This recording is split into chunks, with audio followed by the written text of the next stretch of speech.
अभी आप सुन रहे हैं बेला टीला चौक से अरहुलिया रिकॉर्डिंग स्टूडियो की शानदार प्रस्तुति।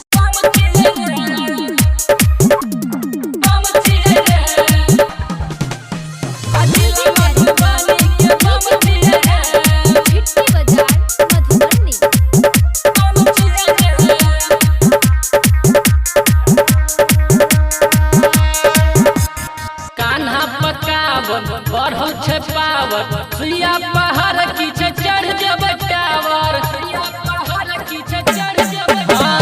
कान्हा पकावर बढ़ल छे पावर सुइया पहाड़ की छे चढ़ जब टावर ना सामने मातल बेजोर छिए रे ना सामने मातल बेजोर छिए रे आ कौन जिला से नहीं कम छिए रे जिला मधुबनी के बम छिए रे कौनो जिला से न कम छिए रे कम छिए रे जिला मधुबनी के बम छिए रे कौनो जिला से न कम छिए रे कम छिए रे जिला मधुबनी के बम छिए रे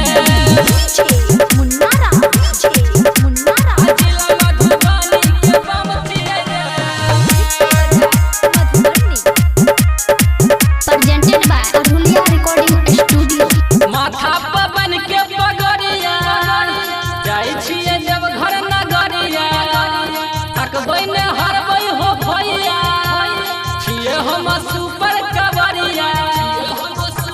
कवरिया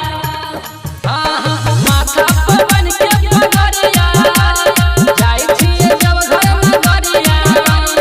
थकबै न हरबै हो भैया छिए हम सुपर कवरिया शिव के नगर हड़ताल जाई छिए रे शिव के नगर हड़ताल जाई छिए रे आ कौन जिला से नहीं कम छिए रे आ जिला मधुबनी के बम छिए रे आ कोनो जिला से नहीं कम छिए रे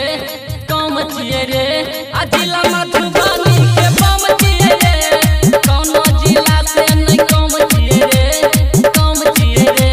आ जिला मधुबनी के बम छिए रे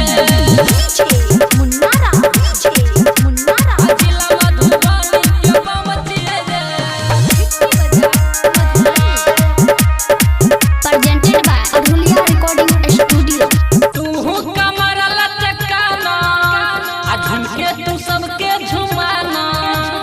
शिवजी के बूटी छे चढ़ल सिकंदर के गाना बजाना सिकंदर के गाना बजाना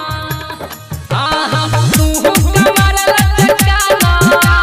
झुमके तू सबके झुमाना शिवजी के बूटी छे चढ़ल सिकंदर के गाना बजाना नीतीश कहे संगे हम छिए रे संगे हम छिए रे अबू दिया कहे रबिया से नहीं कम छिए रे आ नहीं के सबटा बम छिए रे